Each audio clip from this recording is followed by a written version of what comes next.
우리 하나님 말씀 같이 보도록 하겠습니다. 에스겔서 37장 1절에서 10절 말씀 우리 교독하겠습니다.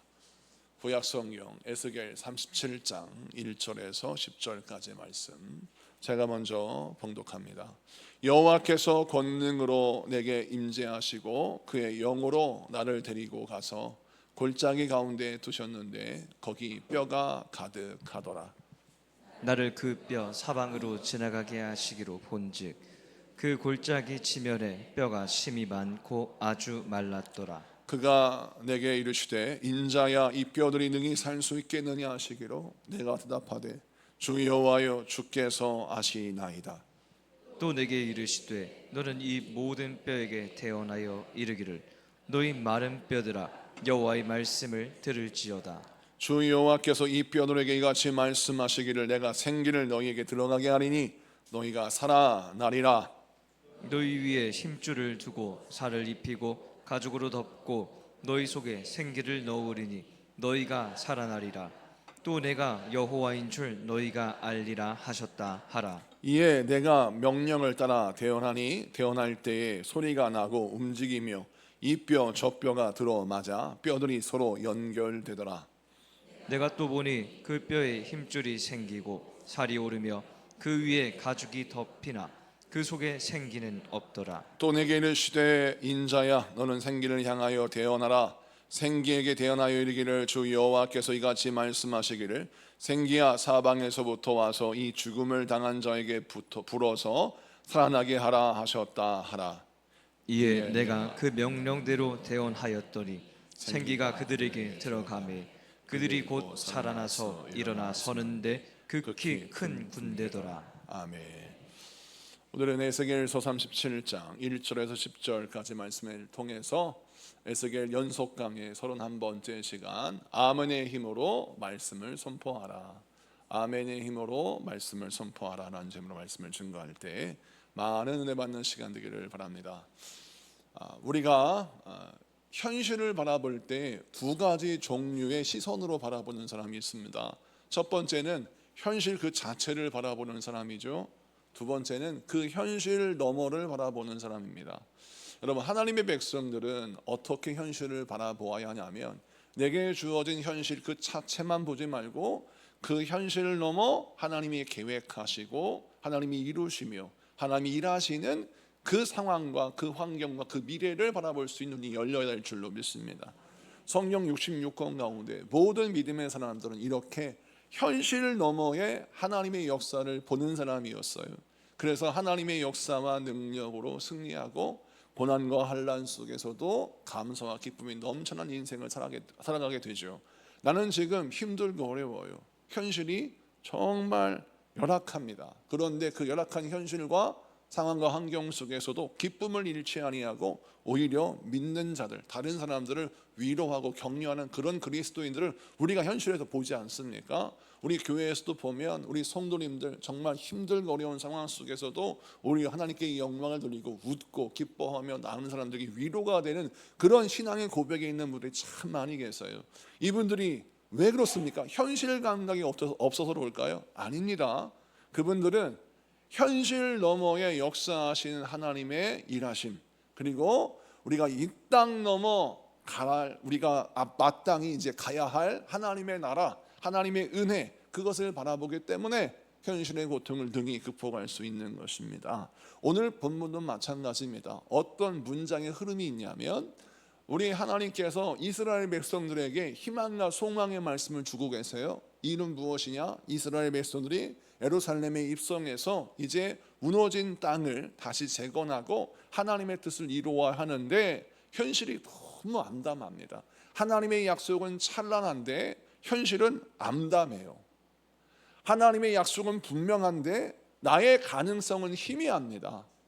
하나님이 아무리 내가 너와 함께한다, 내가 너를 도와주겠다라고 말씀하셔도 내 손에 쥔 게 변변치 않으니까 막상 현실 속에 맞닥뜨리면 자신감을 상실하게 되고 두려움이 닥치는 것은 어쩔 수가 없는 거예요. 자, 이런 상황 속에서 이스라엘 백성들이 말씀을 들으면 들을수록 뭘 보냐면 세상을 보니까 아니 세상의 대적들은 너무나도 강한 힘을 갖고 있어요. 근데 그에 비해 나는 초라합니다.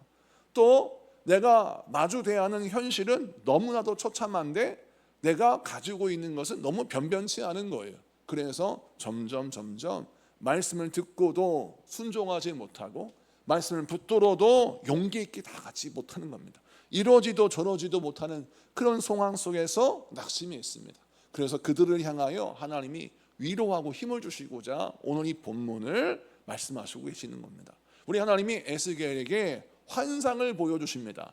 그 환상은 무엇이냐면 마른 뼈가 가득한 골짜기에 그를 세우셨어요. 이 마른 뼈가 무엇이냐? 성경 말씀 11절에 보면 이 뼈들은 이스라엘 온 족속이다라고 말씀합니다. 11절 한번 같이 읽어볼까요? 11절 다 같이 읽습니다. 시작. 또 내게 이르시되 인자야 이 뼈들은 이스라엘 온 족속이라. 그들이 이르기를 우리의 뼈들이 말랐고 우리의 소망이 없어졌으니 우리는 다 멸절되었다 하느니라. 아멘. 자, 이 뼈들, 마른 뼈들은 이스라엘 족속이라고 분명히 말씀합니다. 이스라엘 족속을 우리 어떻게 읽어야 될까요? 하나님의 약속의 백성들 이렇게 읽으면 되겠어요. 하나님의 약속의 백성들이 지금 소망이 없습니다. 이유는 무엇입니까? 현실이 너무 열악하기 때문입니다. 세상을 이길 힘이 나에게 없기 때문입니다. 그래서 이들이 점점 뼈가 말라가듯이 삶이 피폐해지는 것입니다. 자, 그런 상황 속에 있는 이스라엘 백성들, 하나님의 백성들에게 지금 말씀하시는데 우리 하나님께서 에스겔에게 말씀하시기를 이 뼈가 살겠느냐라고 물으세요. 3절 말씀 같이 한번 읽어볼까요? 3절 다 같이 읽습니다. 시작.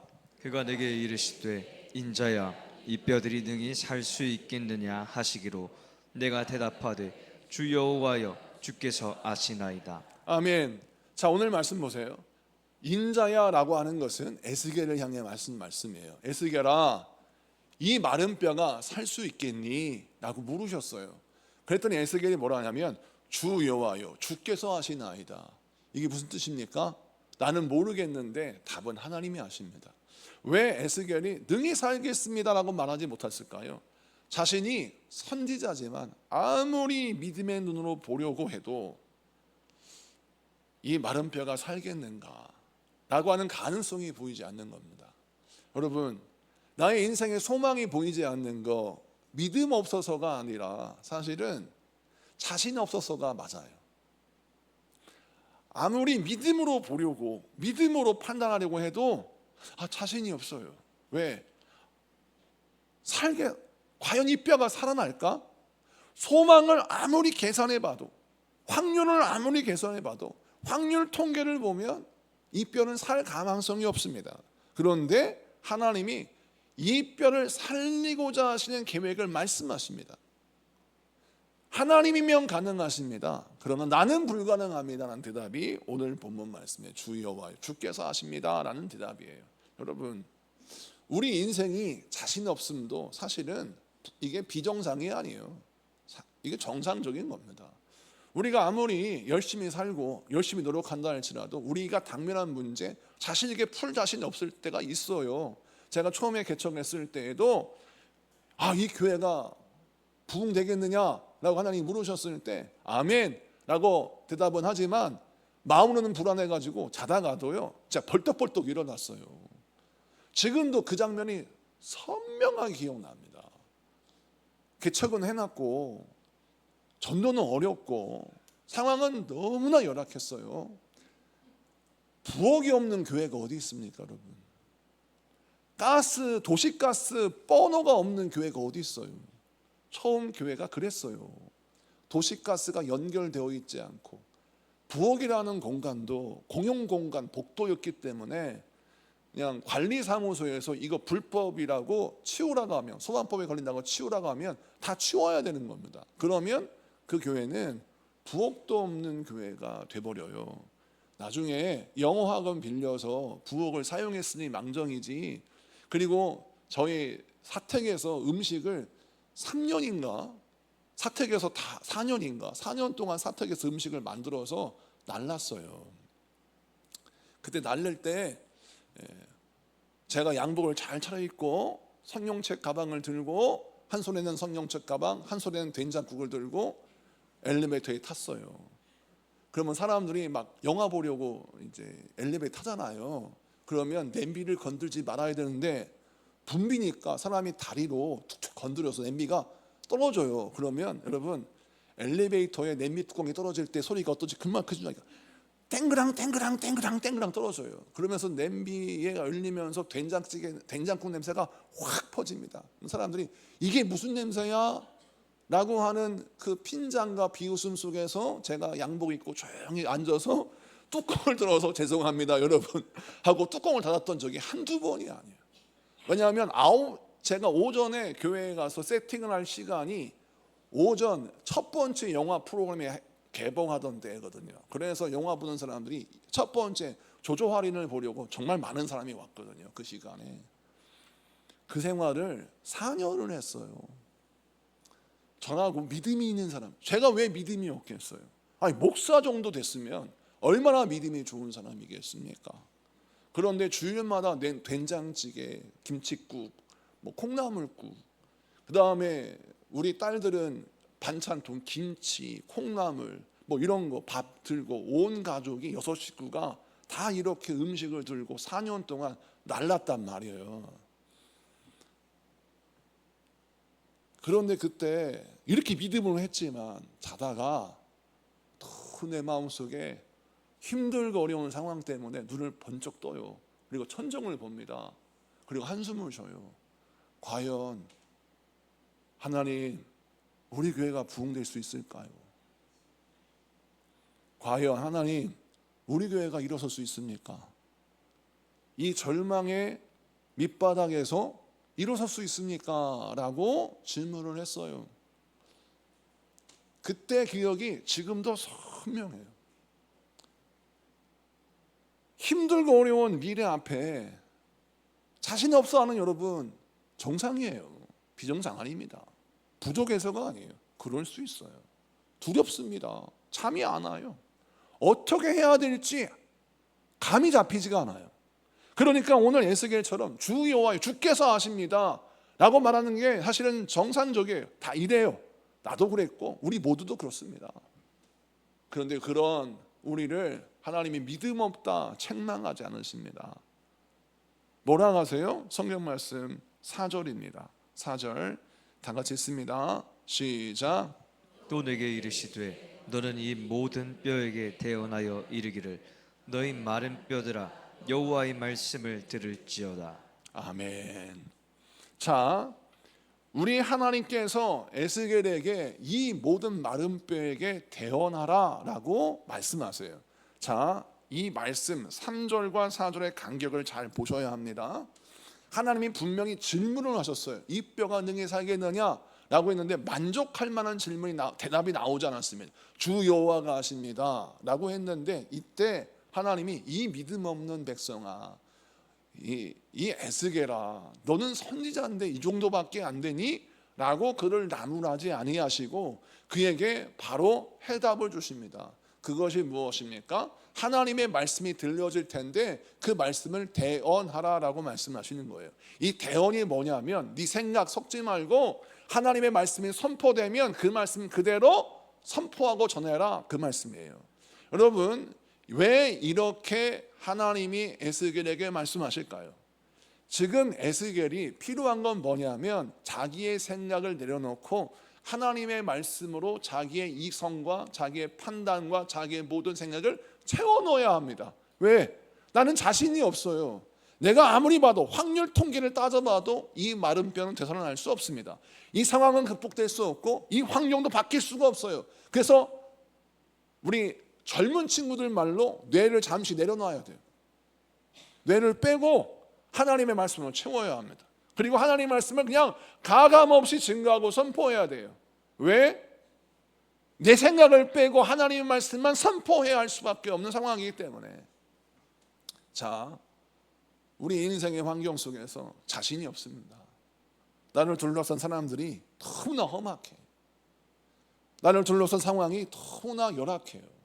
자, 그러면 험악한 사람들 앞에 열악한 상황 앞에서 자신이 없어요. 그럴 때 해답은 뭐냐면 하나님이 말씀하시는 거 그대로 전하는 것입니다. 그냥 하나님이 말씀하신 대로 그냥 따라가면 되는 거예요. 그러면 하나님이 행하십니다. 하나님이 이루십니다. 하나님이 그걸 설명하고 있어요.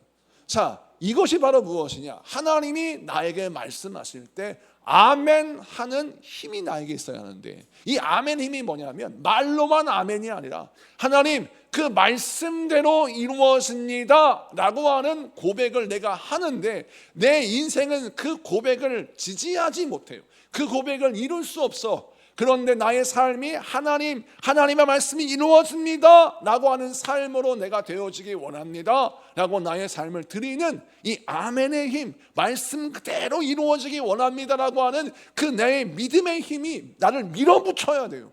그러면 그 아멘의 힘으로 무엇을 할 수 있느냐? 하나님의 말씀을 붙들 수 있어요. 하나님의 말씀을 따라갈 수가 있는 겁니다. 사랑하는 성도 여러분, 우리가 희망과 소망이 보이지 않을 때, 내 인생을 어떻게 해야 될지 실마리가 풀리지 않을 때, 막막한 상황 속에서 괴로워할 때 필요한 건 무엇이냐면 아멘의 힘이에요. 하나님의 말씀은 언제나 옳습니다. 하나님의 말씀이 나를 인도하시고 나를 치료하시고 나를 살리시고 나를 인도하십니다 라고 덮어놓고 믿는 거예요. 그러면 사람들이 생각해요. 덮어놓고 믿는 게 참 어리석은 거 아닙니까? 이게 인간의 교만이에요. 인간이 얼마나 교만한지 아세요? 얼마나 의심이 많은 줄 아세요? 제가 처음에 우리 자녀들에게 어렸을 때 우리 아이들에게 뭐 음식을 이제 맛있게 만들어서 이제 주지 않습니까? 그런데 한 번은 우리 아이들이 좋아하는 음식이지만 좋아하는 음식을 보기에 어른들이 먹는 음식이지만 아이들이 좋아하지 않는 것처럼 음식을 보여요. 예를 들어서 만두를 빚는데 만두가 아이들이 원하는 그런 빚은 모습이 아니라 만두가 이상한 모양으로, 이게 만두인가? 라고 하는 모양으로 만두를 빚어봤어요. 그래서 그걸 쪘습니다. 평소에 할머니가, 엄마가 만들어준 먹음직스러운 모양의 만두가 아니라 좀 이상하게 만들어진, 겉보기에도 먹음직스러워 보이지 않는 만두를 딱 만들어 놓고 이것을 먹어라 라고 자녀들에게 했더니 자녀들은 절대 먹지 않습니다. 그래서 왜 먹지 않냐고 그랬더니 이거 만두같이 안 생겼어요. 그래서 괜찮아, 이것은 내가 너를 위해서 만들었던 것이고 모양은 좀 그래 보이지만 내용은 똑같아, 먹어라 해도 끝까지 안 먹어요. 참 우리 딸들 지혜롭습니다. 안 먹어. 이건 안 먹겠대요. 평소에 먹었던 거 그거 먹겠대요. 그래서 그것을 다 까서 보여줘요. 이게 똑같은 만두야. 보여줬어요? 그럼 먹을까요? 그래도 안 먹어. 나는 못생긴 건 안 먹을래요. 그러고 안 먹어요. 제가 이 얘기를 왜 하냐면 어린 아이도 익숙한 것만 받아들이지, 익숙하지 않는 모양이라면 그것이 아무리 속이 복된 것이요 좋은 것이요 나에게 선한 것이라 할지라도 익숙하지 않으면 선뜻 받아들이기 어려운 거예요. 여러분, 우리 인생도 마찬가지입니다. 우리 하나님이 여러분에게 또 다른 모양의 축복을 예비하셔서 우리에게 허락하십니다. 그런데 우리가 그것을 익숙하지 않은 복이라고 거절해요. 판단합니다. 그리고 그것을 믿으려 하질 않아요. 이유는 내가 익숙한 것만 복이라고 생각하기 때문입니다. 우리가 그래서 신앙생활할 때 신앙의 성숙과 성장과 복이 언제 이루어지느냐? 익숙하지 않은 말씀이 나에게 들려요. 근데 우리 하나님이 나에게 뭐라고 말씀하시냐면 강권적으로 믿으라고 말씀합니다. 믿어라, 이 말씀을 붙들어라, 이 말씀 붙들고 따라와라 라고 말씀하세요. 나의 성은 이거 평소와 다른데 그냥 순종할 필요가 없어. 그냥 익숙한 상황이 오면 그때 따라가지. 지금 낯선 환경이야, 낯선 상황이야, 불안하지 않니? 따라가지 마라고 우리를 유혹해요. 그러면 내가 순종할 건가 순종하지 않을 건가, 이런 갈등 상황 속에서 무엇을 판단해야 됩니까? 지금 하나님의 말씀은 낯선데 하나님의 인도하시는 길은 험한 길인 듯 보이는데 누구를 봐야 돼요? 하나님을 봐야 돼요. 나를 인도하신 하나님은 어떤 분이에요? 선하신 하나님이에요. 좋으신 하나님이에요. 그러면 하나님의 성품을 신뢰하는 믿음으로 하나님이 나를 죽을 길로 인도하시겠니? 하나님이 나를 망할 길로 인도하시겠니? 그래, 하나님은 나를 복된 길, 생명의 길, 은혜의 길로 인도하실 거야. 지금 인도하시는 길이 사망의 음침한 골짜기로 보일지라도 우리 주님은 선하신 분이고, 우리 주님은 창조주 하나님이시며, 우리 주님은 나를 책임지시고 나를 돌보시고 나를 이끄시는 목자이신 주님이니까 내가 우리 주님의 성품을 신뢰하고 주님 따라가야지 라고 해야 되는데, 우리는 교만해서 하나님의 성품을 안 봐요. 내 감정에 더 집중하려고 합니다. 그래서 내가 판단해서, 아무리 하나님이라도 내가 판단해서 이게 낯설고 불안해 보이면 하나님이면 하나님이고 나는 나죠. 하나님, 나한테 그런 말씀하지 마세요. 지금 상황에는 하나님이 틀렸어요 라고 하고 우리 하나님 말씀 순종하지 않을 때가 많다라는 것입니다. 자, 우리가 신앙생활 할 때 아멘의 힘이 그래서 필요합니다. 내가 자꾸만 하나님의 성품을 바라보고 하나님을 바라봐야 되는데 낯선 환경과 상황 속에서 막 일희일비하는 거예요. 여러분, 환경과 상황은 늘 바뀌어요. 그런데 하나님은 바뀌지 않습니다. 하나님은 모든 상황 속에서 우리를 선한 길로 인도하십니다. 그러다 보면 하나님이 인도하신 길에는 푸른 초장이 있고 쉴만한 물가가 있고, 그 다음에 사망의 음침한 골짜기가 있어요. 시편의 이 말씀이 여러분 우리에게는 진리의 말씀을 들려야 하는 것입니다. 우리는 항상 내 앞길이 푸른 초장만 있다고 생각하는 거예요. 하나님의 응답은 항상 쉴만한 물가만 있다고 생각하는 거예요. 이게 착각이라는 거예요. 하나님이 인도하시는 길은 이 세 가지 환경이 있어요. 푸른 초장, 쉴만한 물가, 사망의 음침한 골짜기. 그런데 이 세 가지 땅이 번갈아가면서 우리에게 닥쳐요. 그렇지만 두려워하지 말 것은 우리를 인도하시는 그분은 선하신 분이에요. 그러므로 주의 말씀에 순종하며 아멘의 힘으로 주님을 붙들어야 하는 것입니다. 여러분, 신앙의 훈련의 가장 중요한 훈련은 아멘의 훈련이에요.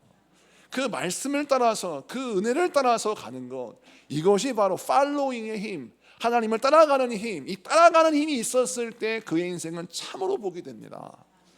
오늘 이 말씀 붙들고 내 인생 내가 분석하다가 좌절하고, 내 인생 내가 분석하고 예측하다가 잘못된 길 가지 말고 주님께서 말씀하시면 덮어놓고 순종하고 그 말씀 따라가서, 지금은 해석이 안 되고 분석이 안 되고 납득이 안 되지만 하나님이 예비하시고 준비하시고 허락하신 귀한 복을 만날 때까지 아멘의 힘으로 여러분의 인생을 이끌어가는 여러분의 삶이 되기를 축복합니다. 두 번째 말씀을 좀 보면 하나님이 말씀하시래요. 그래서 말씀했습니다. 이 마른 뼈를 향하여 하나님의 생기가 들어가라 라고 이제 선포하니까 마른 뼈가 막 탁탁탁탁 붙어가지고 마른 뼈가 이게 되살아났어요.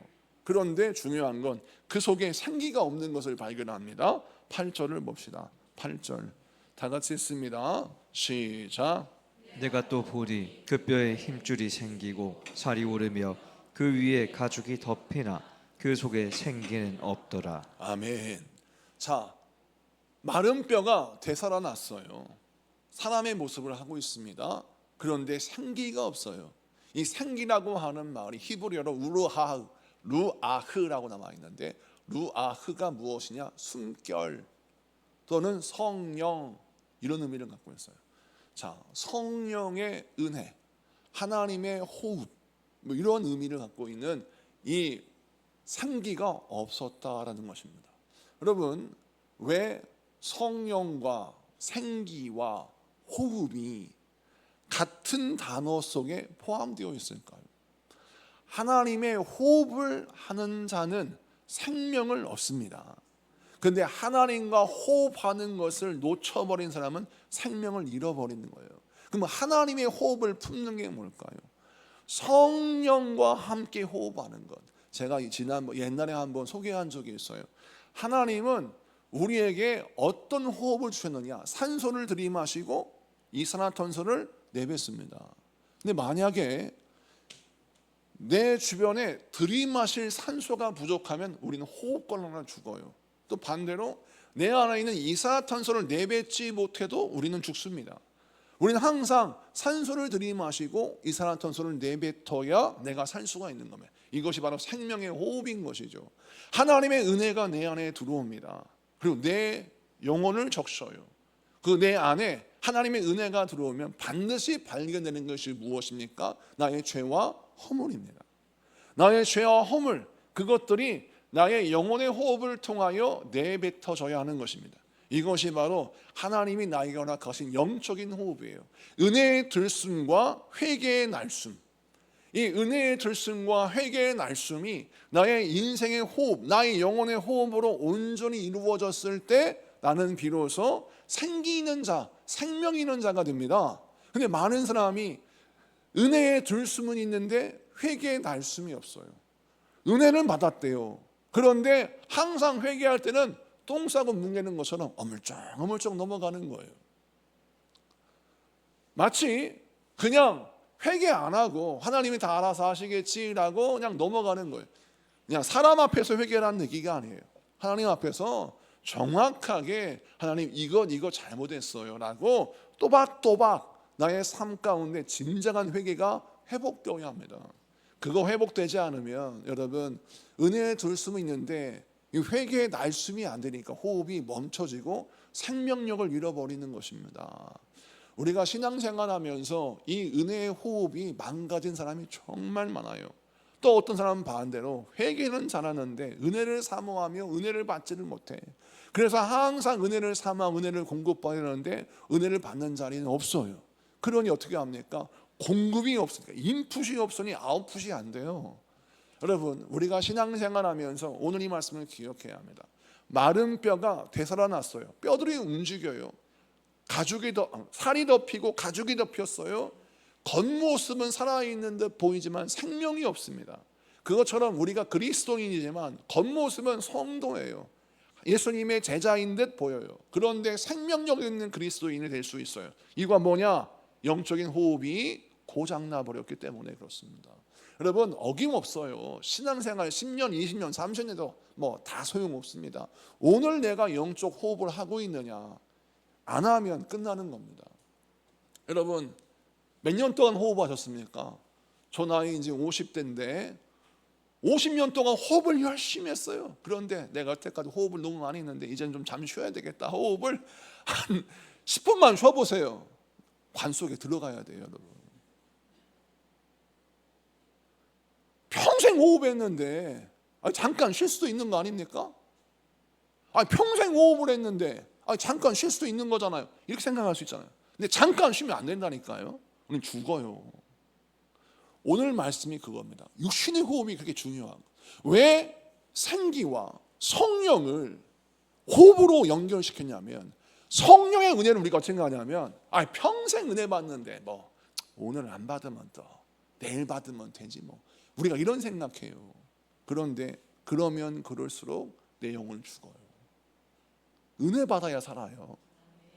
내 자녀 은혜 받아야 살고 내 영혼 은혜 받아야 살아요. 여러분 얼마나 세상에 태클이 많습니까? 세상은 넓고 시험 들 일도 많아요. 우리가 이걸 기억해. 세상은 넓고 시험 들 일은 많아. 별로 것들이 시험이 우리가 찾아옵니다. 그런데 이 시험을 이길 수 있는 힘을 기르는 게 빠르지 시험 안 들려고 여러분 정말 청정지역에 가려면 여러분 천국 가셔야 됩니다. 천국 가셔야 돼요. 천국 가시면 시험 없습니다. 그것은 천국에는 천사들만 있어서 천국엔 시험이 하나도 없을 것 같아. 그런데요 우스갯소리를 어떤 분이 그런 말 하더라고요. 목사님 근데 천국에도 시험 들 자가 있을 것 같아요. 왜요? 천국에는 하루 종일 예배 드리는데 예배 싫어하는 그리스도인이 천국에 갔다가 아침에 눈을 떴더니 새벽 예배 드리시다. 바울이 그러더래요. 새벽 예배 드렸대요. 아침밤에 먹었더니 오전 집회 참석하십시오. 그래서 오전 집회 참석했더니 모세가 설교하더래요. 그래서 점심 먹고 또 나섰더니 또 예수님과 함께 말씀을 배우고 순종하는 말씀을 들었는데 하루 종일 예수님 말씀을 들었는데 하루 종일 잤대요. 저녁에 또 부흥 집회로 오는데 베드로가 부흥 집회를 인도하더래요. 그래 이놈의 천국은 하루 종일 은혜만 받냐고 해가지고 천국에 나가고 싶어 라고 했다는 거예요. 우스갯소리인데 저는 이것이 무엇을 풍자하는 듯 보입니까?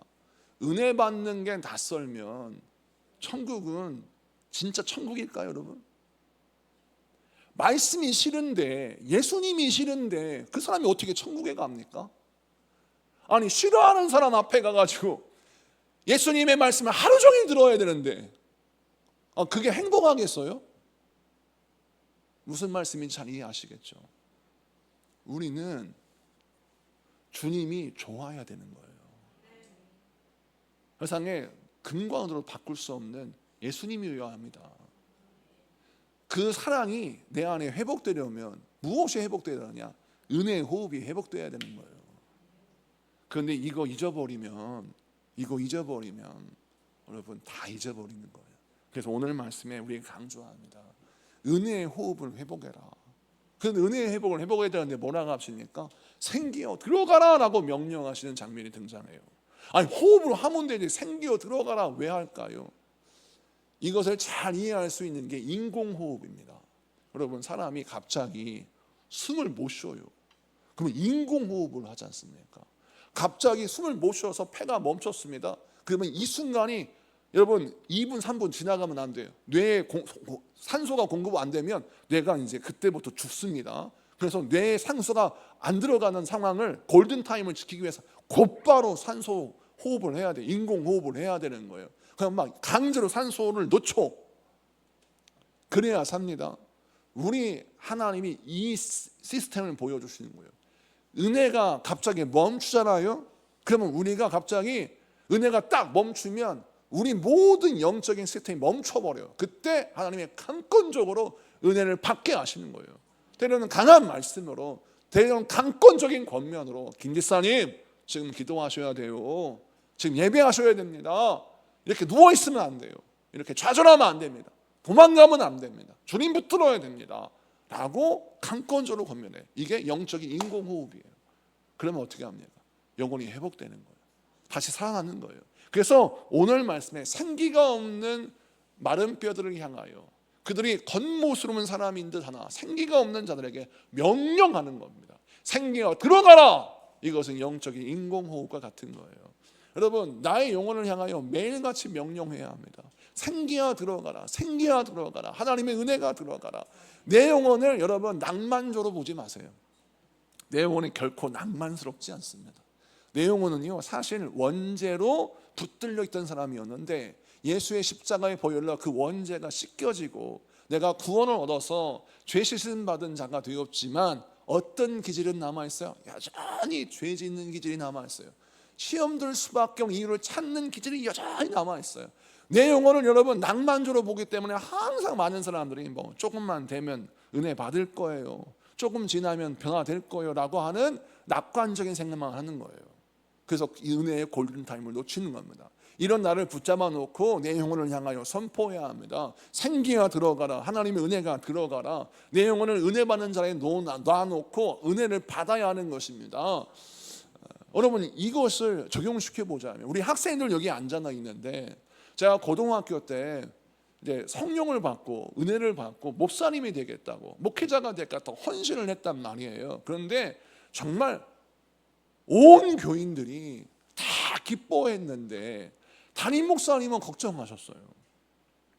왜 걱정하셨느냐? 이유는 너무 온실 속에서 성장하는 듯 보여서 제가 모범적인 어머니 아버지, 신앙 좋은 할머니 할아버지 이렇게 행복한 가정에서 뭔 걱정과 근심과 염려가 있었을까? 그냥 행복한 신앙생활을 했어요. 행복한 삶을 살았다고 보는 거예요. 그 두 번째. 그리고 준이가 말하는 걸 보니까 이 말재주가 변변치 않아. 두 번째는 또 음치야. 항상 노래를 부르면 반음이 떨어져요. 그리고 세 번째 가장 중요한 건 방언을 아직 받지 못하고 또 성령 체험이 없어요. 그런데 제가 어떻게 목회를 하나? 담임 목사님이 걱정 많으셨습니다. 그래서 제가 목회하겠다고 딱 일어섰을 때 저희 고향교회는 1년에 한 번씩 목회자가 될 사람을 헌신하는 이 헌신의 밤이 있어요. 이날은 우리 그때 고향교회 우리 전 교인들이 자식이 있는 부모들은 그날은 안 나오는 날이에요. 헌신의 날 자식이 헌신할까 봐 안 데리고 옵니다. 그런데 그 교회 전통이었어요. 저희 고향교회 전통 헌신의 날. 그날은요 저녁 예배인데 저녁 예배 때 비장합니다. 부름마다 나서니 뭐 어디든지 가버리다. 뭐 주의 나라에 헌신하라. 젊은이요 주를 위해서 헌신하십시오. 죄종이 되십시오. 사모가 되십시오. 막 콜링해요. 근데 그때 넘어가지 않기 위해서 모든 부모들이요, 자식들을 안 데려오기도 하고, 또 데리고 왔으면 자식을 꼭 붙잡습니다. 일어나려고 하면 허리띠를 붙잡고 못 일어나게 붙잡아놔. 그런데 그때 저희 부모님이 저 뒤에 앉아서 저가 절대 일어날 줄 몰랐는데, 제가 앞에서 벌떡 일어났는데 우리 목사님의 얼굴이 지금도 기억나요. 당황해가지고, 아니 네가? 어떻게? 네가 어떻게? 목사님만 신나하셨어요. 헌신하면 끝났어요.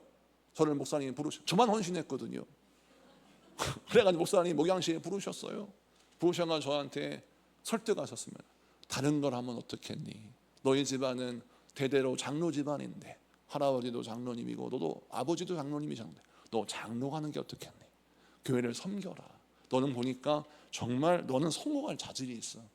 너는 뭘 해도 잘할 거야. 사망에 던져도 살아남을 수 있다. 그런데 너는 목회자가 돼서는 안 돼. 목회자의 기질이 있는데 여러 가지 기질이 다 있어. 안 된다. 목회의 길은 과시밭 길이요, 고난의 길이요. 1시간 내내 결론은 가지 말아요. 그런데 그때는 제가 무슨 배짱이 이제 간다고 했어. 집에 갔더니 난리가 났습니다. 저희 아버지 어머니 절대 가지 마라. 온 가족이 말리는데 우리 할머니만 기뻐하셨어요. 얘들아 그런 말 하지 마라. 하나님의 뜻이다. 내가 우리 손주를 위해서 얼마나 기도했는데 하나님의 뜻이고 목사가 된 하나님의 뜻이다라고 하셨어요. 자 보세요. 그런 안 된다는 말을 들으니까 자신이 없는 거예요. 모두가 다 저는 안 된대요. 목사님도 안 된다 그러고, 부모님도 어렵다 그러고, 그리고 주변 사람들이 다 어렵다고 하네. 근데 교인들은 좋아했어요. 주님은 목회자감이라고 했으니까. 근데 왜 그러겠어요? 교인들은요 책임을 안 지거든. 제가 어떻게 되든 그냥 목회자가 나오는 게 자랑스러울 뿐이지 준이를 책임지는 건 교인들이 아니거든요. 근데 목사님은 책임을 져야 돼요. 그러니까 책임감이 있으니까 이 아이를 어떻게 목회자로 만드나 앞이 캄캄한 거예요. 그런데요, 하나님이 만드세요. 앞에서 기도하는데, 하나님, 제가 목회자가 안 돼야 할 이유가 여러 가지가 있는데 궁극적으로 보니까 능력이 없대요. 자질이 부족하대요. 하나님, 능력 없고 자질이 없는데 저에게 능력을 달라고요. 이 앞에서 진짜 목이 쉬어달라 기도했어요. 미친 듯이 기도했어요. 하나님 도와주세요. 고등학교 새벽 예배 드렸어요. 새벽 예배 드리면서 하나님 앞에 무릎 꿇고 기도하게, 나에게 능력을 주세요. 고3 때까지 새벽 예배 드렸어요. 능력을 주십시오. 권능을 주세요. 내가 실력 없는 목사가 되지 않겠습니다. 내가 능력 없는 목사 수치로 알겠습니다. 저 능력을 주세요. 지난번에 우리 후배 목사님 이현일 목사님, 이현우 목사님이 간증하셨던 것처럼 신학대에 갔어요. 근데 이현우 목사님 얼마나 풍채가 좋고 말씀을 잘 증거하십니까? 근데 후배 목사님이에요. 그 목사님도 여러분 학교 다닐 때 참 이 설교를 하면요 은혜의 도가니였어요. 얼마나 후배 목사님 은혜롭게 잘 증거하는지. 그런데 그런 능력 있는 후배들 앞에서 저는 말주변 없는 목사였어요. 그러니 얼마나 은혜에 갈급했겠습니까? 나 같은 종이 어떻게 목사가 되나. 동기들도 보니까 입만 열면 한 사람은 조용기 목사님, 한 사람은 유소정 목사님, 한 사람은 뭐 하용조 목사님, 이런 사람이 즐비했어요. 나는 너무 부족했어. 그래서 늘 성경 붙들고 교회 가서 기도하고 도서관 가서 공부하고, 이게 전부요. 은혜 받는 자리, 말씀이 선포되는 자리, 그 자리에 나를 앉혀놨어요. 그리고 뭘로 채워요? 은혜로 채워. 그랬더니 하나님이 저를 채워가시고 만들어 가셨어요. 여러분의 중요한 게 뭘까요? 능력 없음이 중요한 게 아니에요. 여러분의 영혼을 하나님 앞에 데려다 놓는 것이 게으르기 문제인 거예요. 하나님 앞에 오잖아요. 능력 주세요. 도성기를 붙여주십니다. 권세를 주십니다. 뭐가 게으르냐? 하나님 앞에 나를 갖다 놓는 열심이 게을러. 이게 게을러요. 들쭉날쭉해요. 그러니까 은혜가 빨리빨리 고갈됩니다. 여러분, 왜 여러분의 영혼을 학대합니까? 왜 여러분의 영혼의 인생을 그렇게 함부로 대합니까? 여러분의 인생은 여러분이 이렇게 함부로 대할 만큼 보잘것없는 인생이 아니에요. 하나님이 여러분을 아름답게 창조하셨습니다. 하나님이 여러분의 인생을 복되게 창조하셨어요. 하나님의 복을 쏟아부어주지를 원하세요. 하나님 복을 준비하고 계시다니까요. 은혜를 준비하고 계세요. 능력을 준비하고 계세요. 근데 그 준비한 자리가 어디예요? 성전이에요. 나를 성전의 은혜 받는 자리에 딱 놓고 주여 내가 왔습니다. 나는 부족한 자입니다. 능력 주세요. 지혜 주세요. 명철 주세요. 도성기를 붙여주세요. 살 힘을 주세요. 권능을 주세요. 항상 하나님의 은혜 앞에 나를 갖다 놓는 열심을 가진 자에게 우리 주님이 은혜를 주십니다. 오늘 말씀 12절 13절 볼까요? 자, 12절 13절 한번 보겠습니다. 자, 다 같이 있습니다. 시작. 그러므로 너는 대언하여 그들에게 이르기를 주 여호와께서 이같이 말씀하시기를 내 백성들아 내가 너희 무덤을 열고 너희로 거기에서 나오게 하고 이스라엘 땅으로 들어가게 하리라. 내 백성들아 내가 너희 무덤을 열고 너희로 거기에서 나오게 한즉 너희는 내가 여호와인 줄 알리라. 아멘. 이 말씀에 중요한 포인트가 있습니다. 다시 말씀을 보면 내가 너희 무덤을 어떻게 한다고요? 열고. 우리가 무덤 속에 있는데 스스로 못 나와요. 우리를 둘러싼 불가능, 우리를 둘러싼 상황과 환경의 제약, 내 힘으로 어떻게 이걸 열고 나갑니까? 아니 하드웨어가 안 되는데, 실력이 없는데, 능력이 없는데 내가 어떻게 내 인생의 절망의 무덤을 열고 나올 수가 있어요?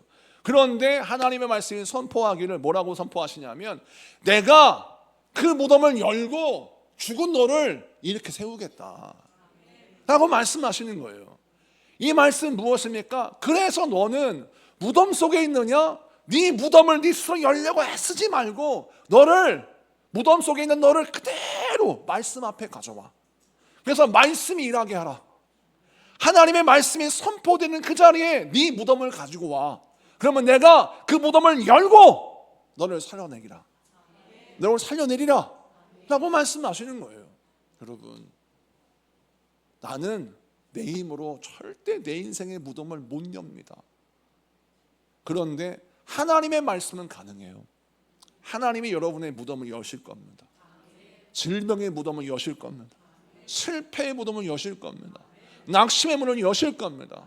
그래서 주님이 여러분을 끄집어내시고 살려내실 때 영혼의 호흡을 다시 회복하여서 은혜의 들숨과 회개의 날숨이 다시 한번 회복되고 여러분의 영혼을 절대 여러분 다른 곳 세상에 놓지 말고 여러분의 영혼을 주님 앞에 갖다 놓고 주님이 채워주시는 은혜와 복과 능력을 공급받아 여러분의 이 영혼을 살려내십시오.